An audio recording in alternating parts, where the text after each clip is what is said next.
Hi, everyone. Welcome to our plenary this evening. I'm very happy to be here to introduce my colleague, Jennifer. Jennifer Ann Bates is a full professor of philosophy here at Duquesne University. She specializes in Hegel and 19th century German philosophy, on which she has published 2 books with SUNY Press, Hegel's Theory of Imagination and Hegel and Shakespeare on Moral Imagination. She is also the general editor of Idealistic Studies, an interdisciplinary journal of philosophy. She's here with us today because of her excellent work in environmental ethics. Among her many articles and book chapters on the subject are an inquiry into the nature of environmentally sound thinking, Hegel and the concept of extinction, and sustaining the trivial, why the liberal arts and the environment need to be sustained together.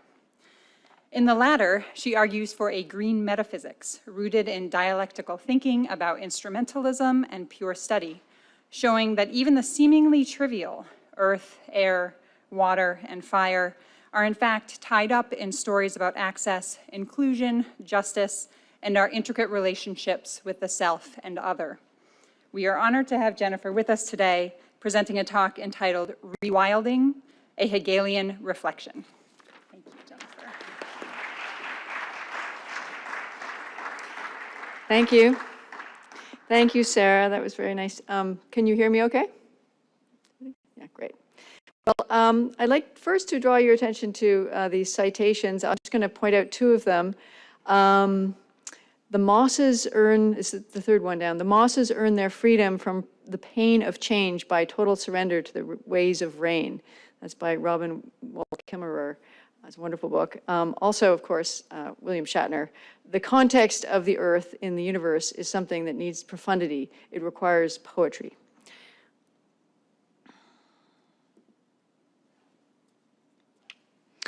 So I acknowledge that I live on the ancestral, traditional, and contemporary lands of indigenous peoples, including the Haudenosaunee, the Shawnee, the Nape, and the Mingo nations. I'd like to thank Professor Gerald McGill and the IUC committee for inviting me and for organizing this conference, especially the tremendous student participation. It seems like it's been an unbelievable day, so congratulations. I'm a philosopher, so bear with me. I'm also going to talk faster than your comfort zone. My paper lasts about 32 minutes, but you'll get into the rhythm of it. So here's the outline. Rewilding, a Hegelian reflection. The first part's going to go really fast because I'm just introducing the categories, the ideas that are involved, because there are 2 aspects here, Hegelians and environmentalists, and they need to be able to talk to each other. Then the part 2 is where I get really deep and heavy into the philosophy. I talk about Hegelian phenomenological reflection, and I do a line-by-line analysis of absolute knowing. So that's going to be fun. And then I try to explain it a little bit. And then in part 3, I take Hegel's method back to experience as environmental rewilding. I show that Hegel's dialectic is consistent with scientific rewilding practices today, that his dialectic is actually a kind of reflective experience that is a kind of rewilding. And lastly, I discuss an anecdote and make some suggestions. So that's the shape of things. Oops, that's not the thing I wanted. This is the thing I want. Okay. So part 1, general definition of rewilding. This is for the Hegelians in the room. Rewilding is restoration, for example, quote, the planned reintroduction of a plant or animal in an effort to increase biodiversity and restore the health of an ecosystem.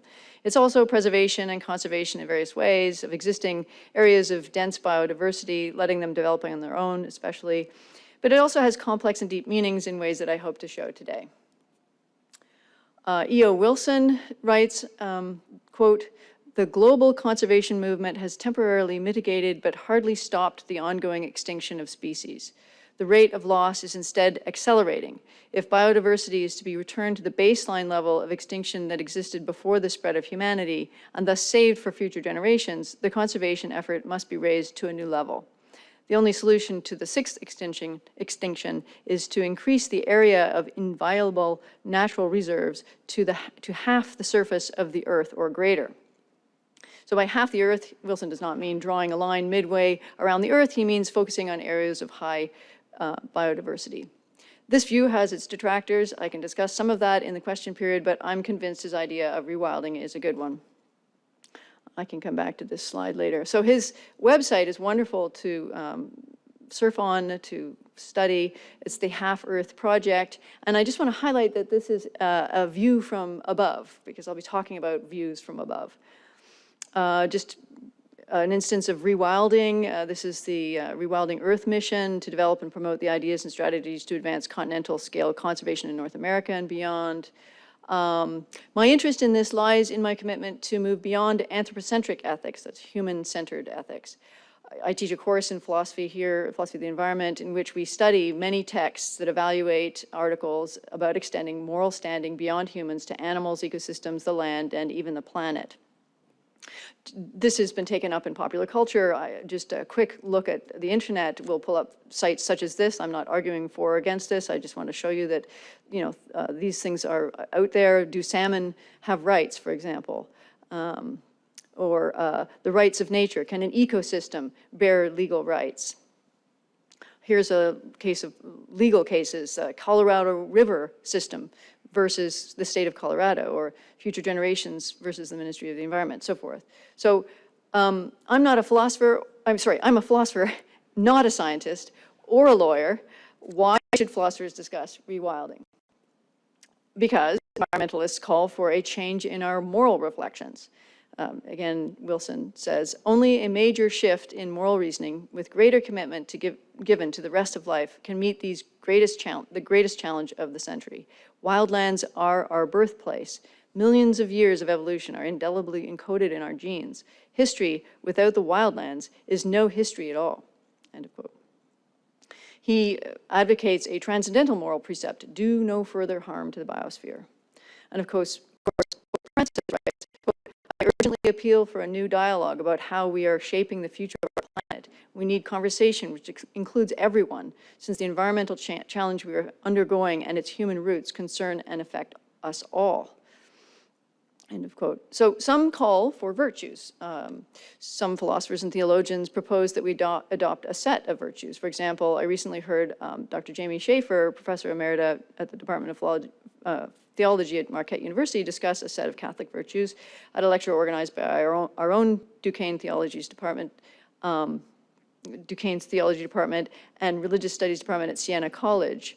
I'll talk about her set in a minute. But in a secular vein, the philosopher Jan Schwicke, who is very important in establishing my own course here, in fact, I kind of borrowed her course and have adapted it since, 20 years ago. She's a philosopher in Canada, and she proposes a Platonic set of virtues in a book called Learning to Die, Wisdom in the Age of Climate Change, which she wrote with Robert Bringhurst. So here's an example of virtues, Catholic virtues, you can see there, Platonic virtues in the other column. I'm sure you've heard many instances of this sort of call for a moral change towards these. Here's a Buddhist version, 3 questions to build resilience. This is on the website that is sponsored by TED, but it's called Countdown. And it has, if you haven't seen it already, amazing videos that you can watch about climate change. But again, this is about building some sort of virtue. But German idealists, like myself, claim that virtues require critique and freedom. As Hegel's predecessor Kant claimed, virtues are excellent, but without a good will, without our free and good intentions, virtues can be misguided. In my view, Hegel is the one who digs deepest into the relationship between our freedom and virtue ethical contexts. So today I'm going to focus on Hegel's account of the final form of this relationship between freedom and ethics, the absolute dialectic between them.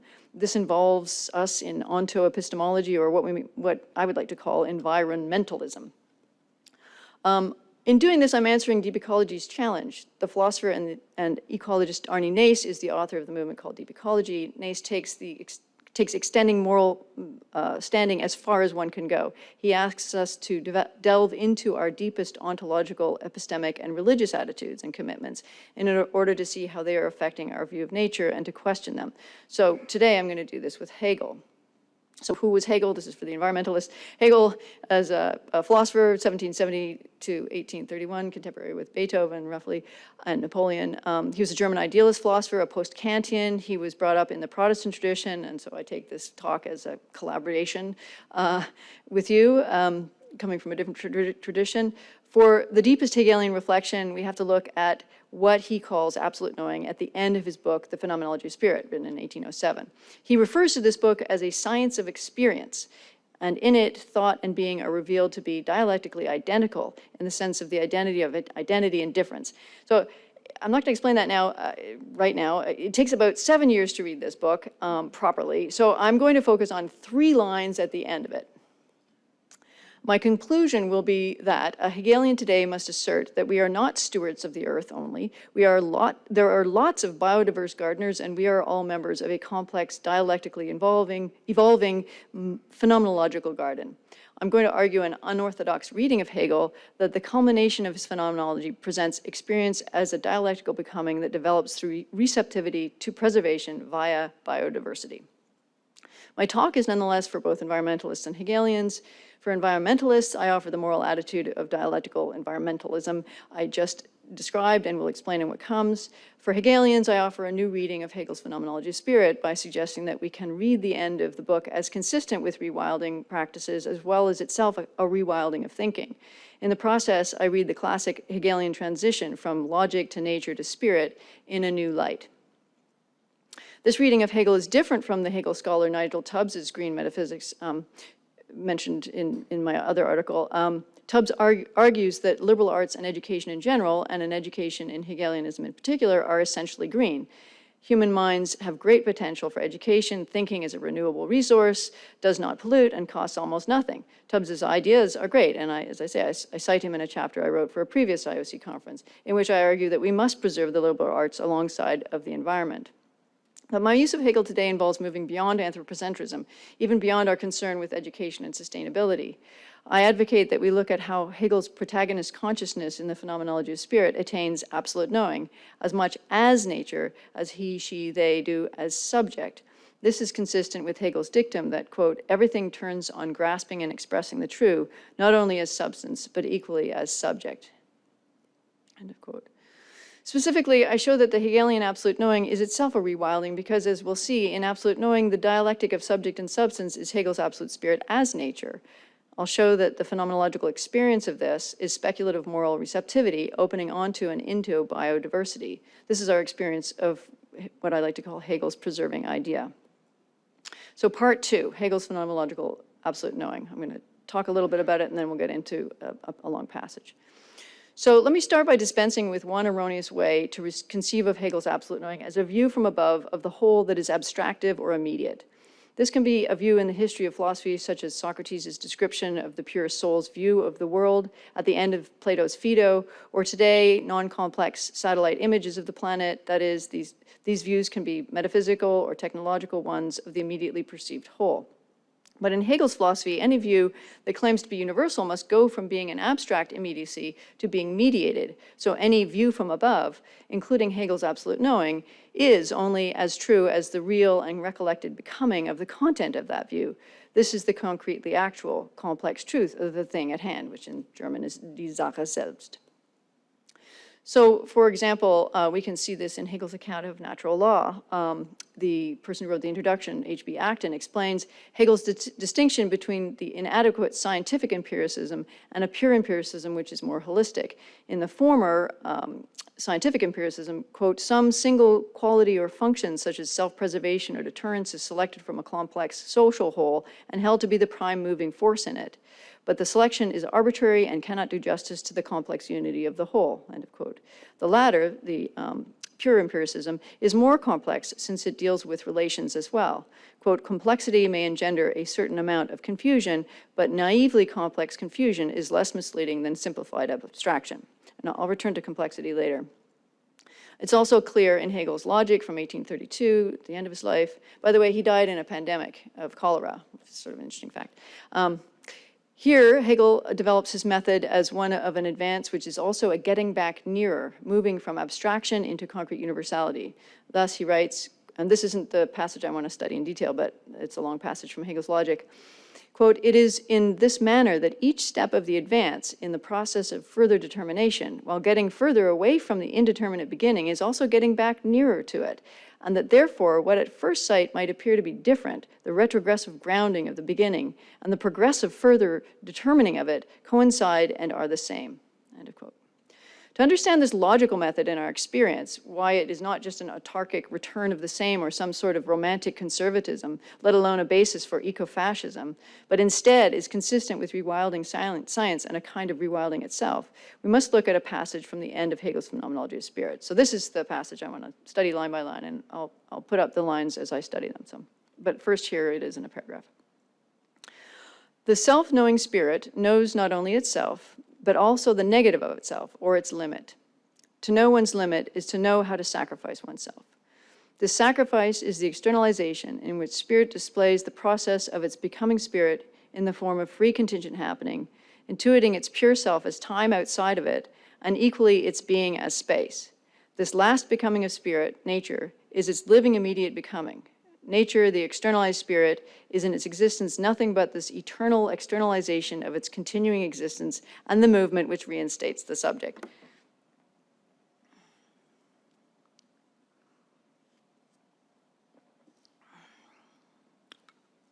So this is again at the end of the Phenomenology of Spirit, second to last paragraph. Let's do a line-by-line analysis. Let's start with the last line. Nature, the externalized spirit, is in its existence nothing but this eternal externalization of its continuing existence and the movement which reinstates the subject. So one way we don't want to reinstate the subject is in the following way.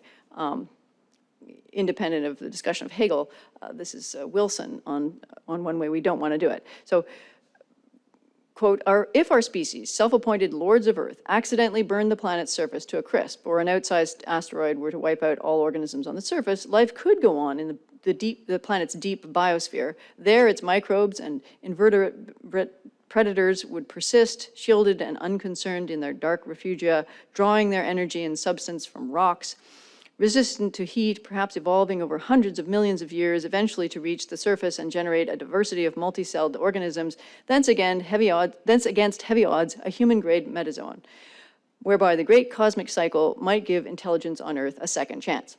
End of quote. So we don't want to reinstate subjectivity by going extinct first and waiting millions of years. That's just not what we want. So let me propose instead that Hegel's absolute knowing reinstates the subject because it is a kind of existential rewilding here and now, as expressed in line 1. Quote, "The self-knowing spirit knows not only itself, but also the negative of itself, or its limit. To know one's limit is to know how to sacrifice oneself."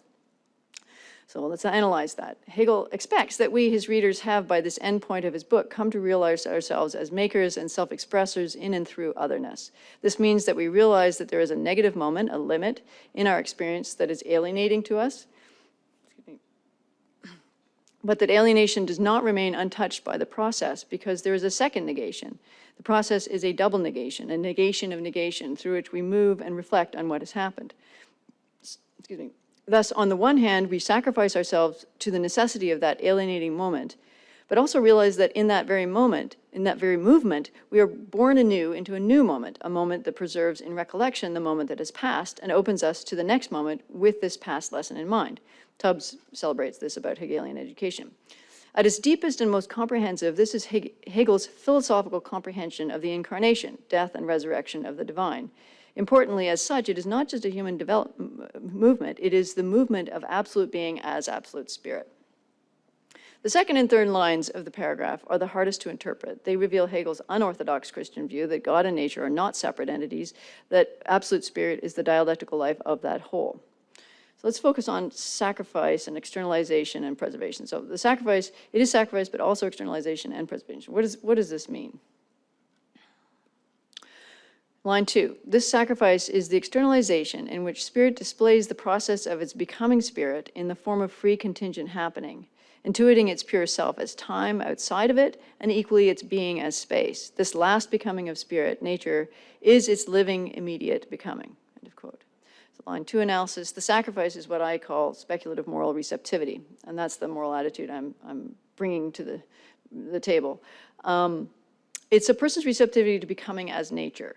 Rather than reinstating the subject in some post-extinction time, this is an existential setting up of subjectivity via the unity of thought and being as nature.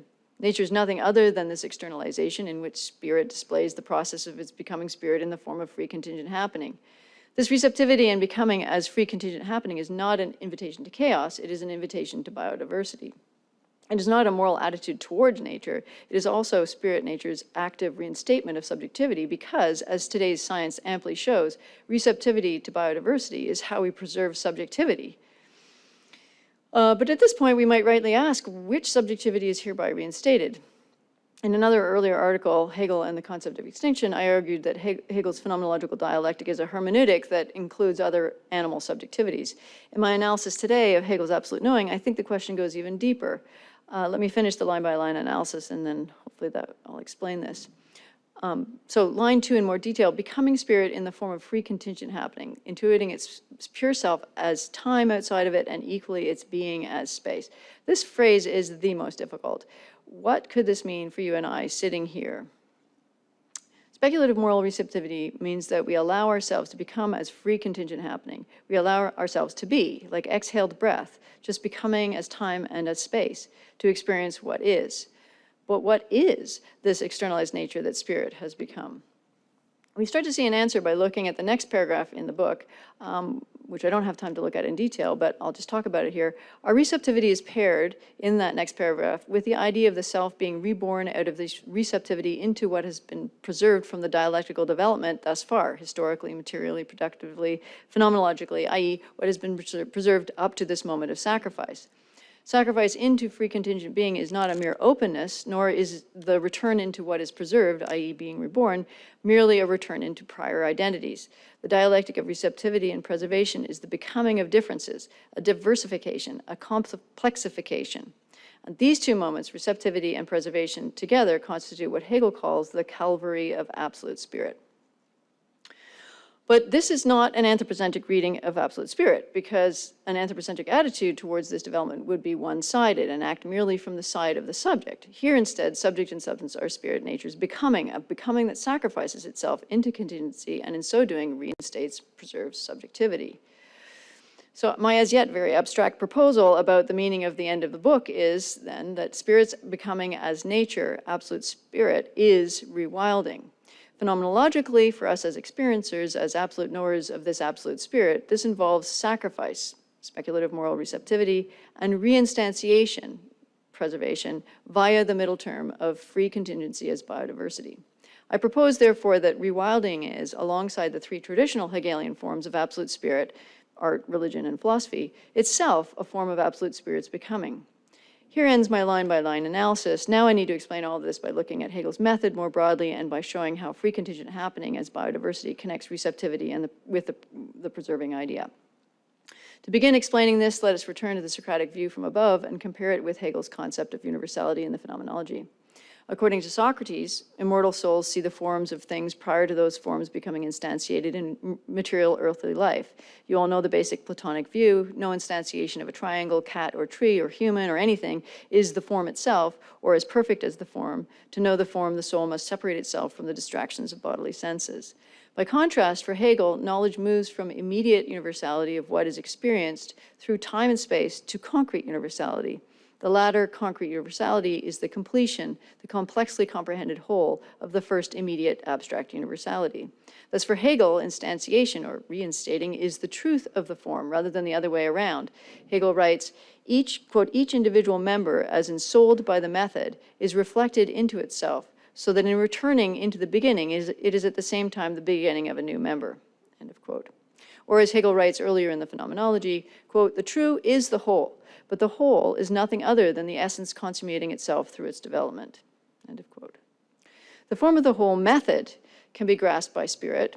Hegel describes this as the complete moment when the self, quote, sets aside its time form, comprehends this intuiting, and is a comprehended and comprehending intuiting, end of quote. But this logical comprehension gives us only the pure method of absolute knowing. And Hegel writes that this is not enough for consciousness. It is not enough because we need to experience the content, the externalized substantial side too. As experiencers, we need the existential side of this method of absolute knowing. So here's where we get the preserving idea. We need to see in more detail how this preserving idea is inseparably connected thoroughly with experience. To do this abstractly, I do this abstractly first and then make it concrete. So first, the idea's becomings abstractly explained as logic to nature to spirit. I mentioned that the preservation comes up in the paragraph following the one we analyzed. To make more sense of it, let us turn to Hegel's Encyclopedia of the Philosophical Sciences. For there, Hegel explains how thought and being reinstate each other over the course of 3 books. At the end of the Logic, the first book, Hegel explains that the idea externalizes itself into nature. Then the idea as nature, the second book, develops from simple physics to complex biology and to humans with their reflective inwardness and their collectivity as spirit. And then Hegel shows that spirit, the third book, comes to know all its own phenomenological, psychological, and social shapes up to absolute spirit's expression in politics, art, religion, and philosophy, now also seeing in these the logic of its developing being and thinking. The method throughout is thus a spiraling return from idea to nature to spirit to method again. In this whole transition, we see the becoming of what I would call the preserving idea. It is a reflective, logical method that externalizes itself as nature, substance, and develops into itself as subject. The logic and the phenomenology of spirit are therefore different takes on the same thing. The logic is the logos of creation, and the phenomenology of spirit is our minds as creation. In other words, in Hegel's absolute knowing, we existentially enact in consciousness what the logic spells out as logically occurring to the absolute idea. It externalizes itself as nature and then reinstates subjectivity. What the logic gives us is the insight into the absolute dialectical method of what for us in time and space feels like negation and recuperation. Preservation is this circular self-creation in and through nature. The self in the logic is the negating and preserving idea, whereas in the phenomenology, it is spirit, our multiple consciousnesses moving through circles of sacrifice and reinstantiation of subjectivity. My unorthodox reading is that the role of nature is more pivotal in this arc of Hegel's system than traditionally understood. Nature is the process of subjective and substantive differentiation through externalities, without which consciousness is not possible. But my explanation still seems abstract. So how do we reflect on Hegel's preserving idea without being abstract about it? Well, fortunately, Acton, whom I quoted before, writes that for Hegel, quote, illegitimate abstraction sets the dialectical method in motion. And Hegel writes, quote, the truth itself resides only in the extended course of the process and in the conclusion. So let's give content to Hegel's preserving method by looking at our experience of the whole today. Part 3, experiencing Hegel's dialectical method as environmental rewilding. So Hegel's dialectic is consistent with scientific rewilding today, not with a romantic return to original nature. Hegelian reflection of the whole Earth, with its goal of concrete universality, is consistent with the whole complex range of what E.O. Wilson calls for. On the one hand, he calls for taxonomist boots on the ground, analyzing nature in its detail, figuring out the histories and relations of biological entities to their pasts and to each other. On the other, Wilson writes that we should harness all of the technologies available to us, from restoration to geoengineering, including links between, quote, biology, nanotechnology, and robotics, as well as synthetic biology, AI, and whole brain emulation science. Scientific views from above that Hegel would therefore endorse would be GeoBond's data-rich view from above. GeoBond has facilitated the development or enhancement of at least 25 national biodiversity observation systems representing most of the Earth's major biomes that are coordinated and can contribute to the regional and global biodiversity assessments. That's a quote from their vision and mission. Al Gore's Discover, Deep Space Climate Observatory, Half Earth Project, which I mentioned earlier, The Map of Life, which is a wonderful website for looking at the global and national metrics of biodiversity in details.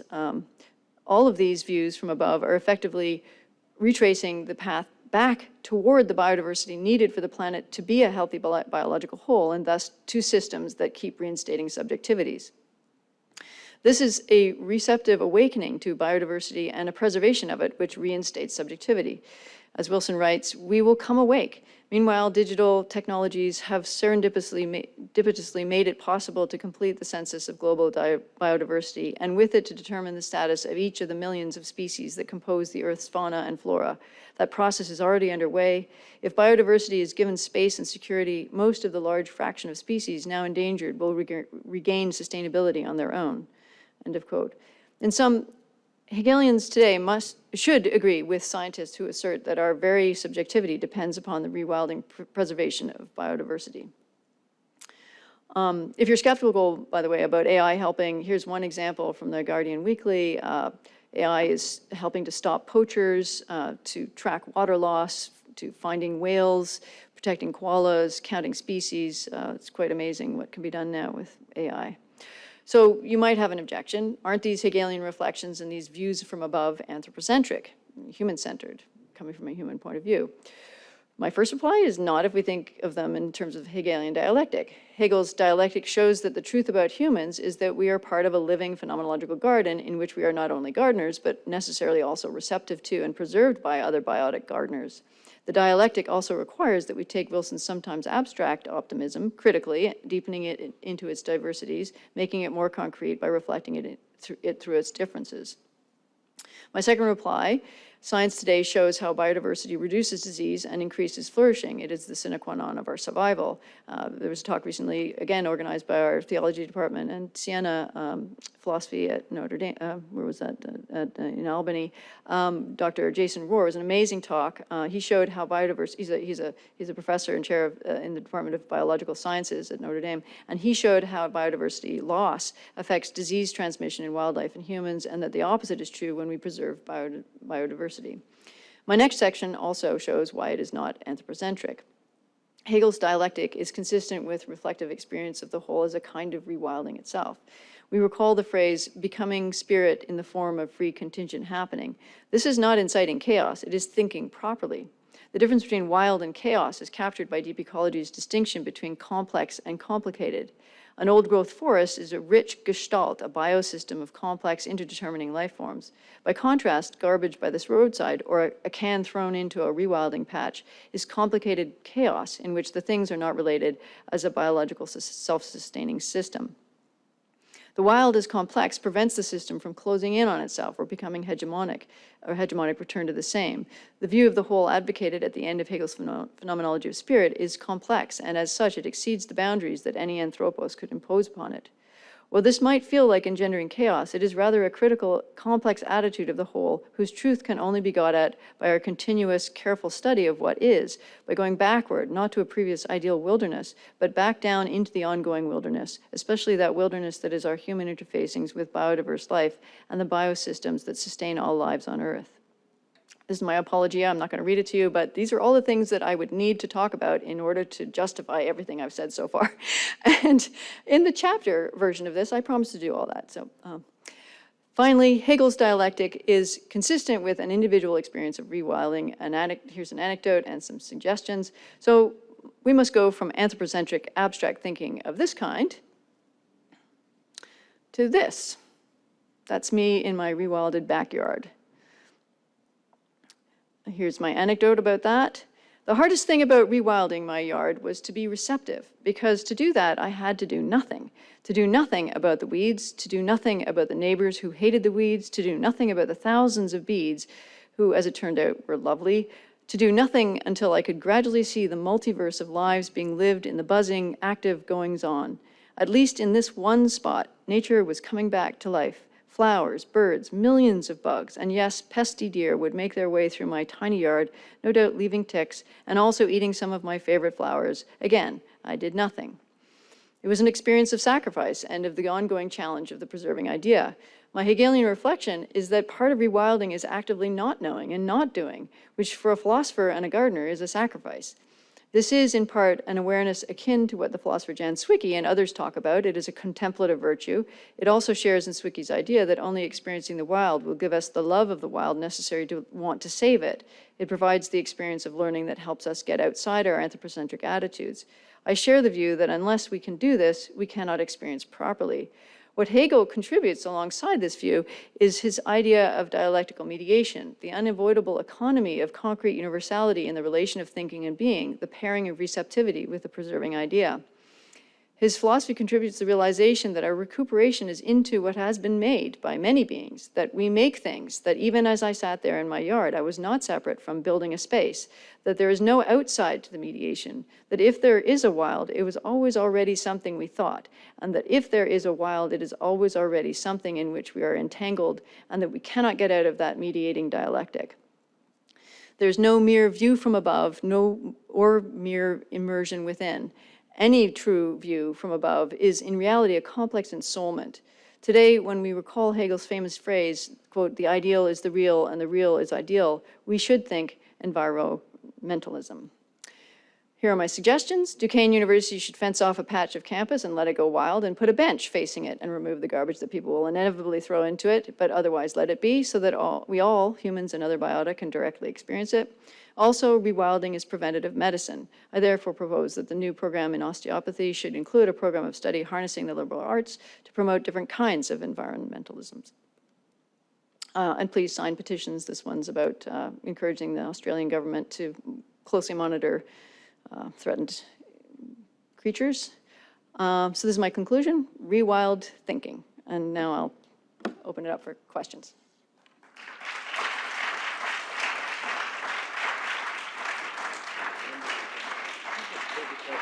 Sure. So I've been instructed to take questions myself and moderate them. John. Yeah, I'm sorry if this is this question's too in the Hegel weeds, as it were. It's fair game. There are two different groups here, so yeah. Hegel is fine. Yeah. You know, as you're saying, it's like this could be seen as like a pretty unorthodox reading of I can't really hear you. Oh, I'm sorry. Is that better? Yeah. Okay. I guess like I'm thinking back to like Kojev and his lectures on absolute knowing and time. Like so in those lectures he says like, you know, nature is absolutely in contrast to spirit because nature has no time. Like it has no sense of history, and history is time. And it's almost like Kojev starts from there and then never returns to nature. It's like we keep on, you know, developing our history, and like, you know, spirit keeps getting more, you know, like the dialectic keeps going. It gets really complicated. So in one sense, I could see like Kojev being like almost like the arch nemesis of this interpretation. On the other hand, it's almost like we could say like you're almost trying to like be aligned with Kojev in the sense that like precisely by setting up spirit as like history on one side, completely against nature, that makes nature the external of, you know, history and spirit. And so by like enveloping into the external, we necessarily have to incorporate. And I missed the important verb. By what into nature? By making nature external to spirit, as Kojev does, we necessarily then, in absolute knowing, have to like kind of envelop ourselves into nature and sort of re-articulate and rethink about what, you know, subjectivity is in this sense. So I guess like just to, yeah, this is a long question, I apologize, but would you say you kind of side in that horrible generalization more on the side of Kojev or antithetically against Kojev? Well, being a rewilding kind of thinking gal now, I'm going to say yes and rather than either or. Like Kojev's fantastic for his introduction of Hegel to the French thinking, largely through a Marxist lens, and there's lots to be learned there. But there's a question about the depth of negativity, and I think that in the way you were characterizing it, in any case, you know, the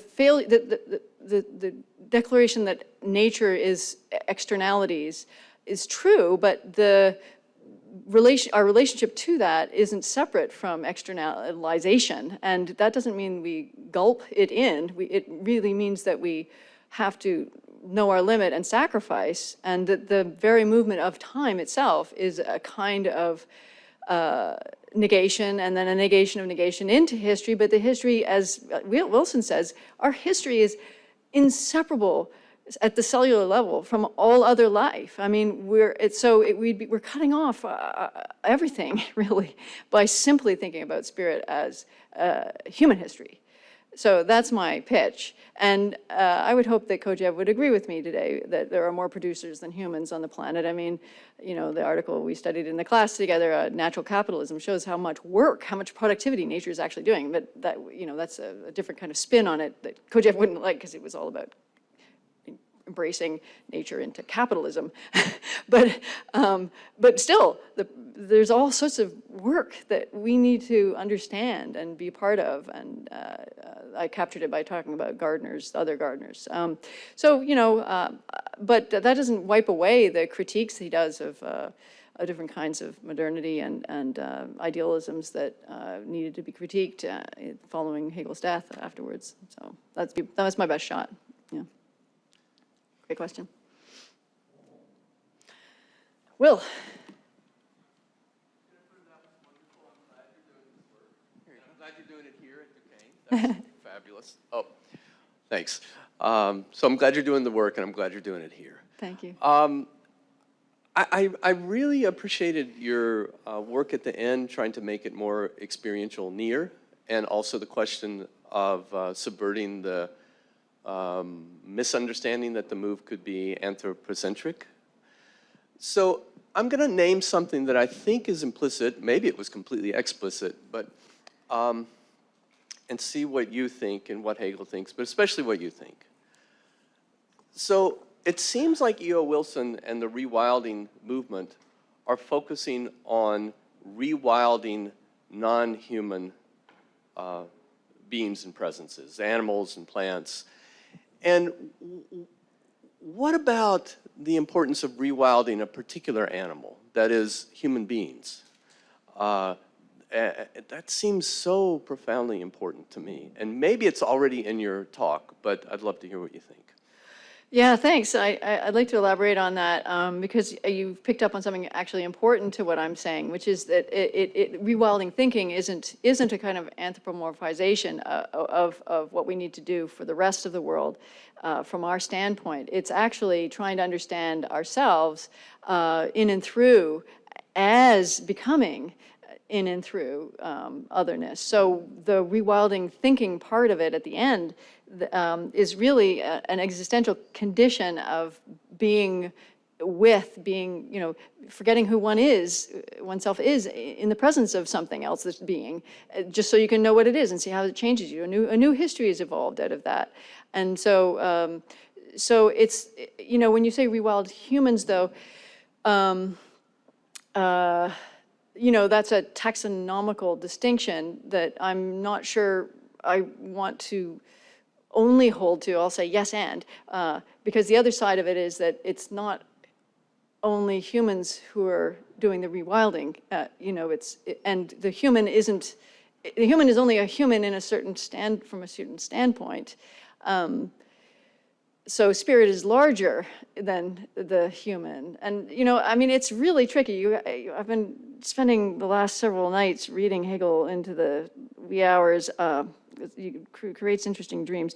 But, you know, to get the dialectic, to get at both sides of this in sequence, and you can't settle on just the human or the non-human, or the giving or the taking. It's a process. It's a dialectical process in which you really have to, you know, you have to work at it. But you're not alone. When I sat and watched my backyard, I was helped by millions of things going on, and it changed the way I saw things. And I don't really know what it means to be human from moment to moment in one exclusive way. So, you know, I think that's important that we engage in things that way. That was, you know, it's difficult to talk Hegel, but I hope I made sense to you. And it was a good question, because definitely yes is the answer. We do want to rewild humans. Yeah.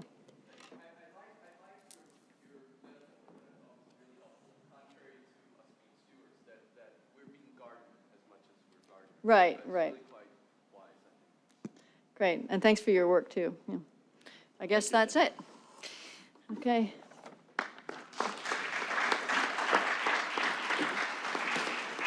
Thank you. Jennifer, thank you so much. You honored us with such erudite thinking, but more than the academic, the humility and the modesty of the humanity. I really appreciated it. And I know how much work and worry has gone into this paper. I walked this pilgrimage with Jennifer. And so it truly is a tremendous tribute to the university that we have your caliber of scholarship, we have your leadership, and above all, for the integrity of Creation Conference, you give us a depth to the meaning and the path that we are following. So thank you. So we're now finished with the formal aspect of the conference. We now go into the last 45-minute piece where we're doing a platform of Laudato Si, which is the ecology encyclical of Pope Francis, and the platform is a Vatican endeavor to try and implement the Pope's encyclical. If you want to stay, you're very welcome. We'll just have a break for 2 or 3 minutes, and then we'll move into that discussion, and we're going to be led forward with Professor Dan Scheid. So please stay if you want, but please feel free to leave too. Thank you all. Thank you, Jennifer.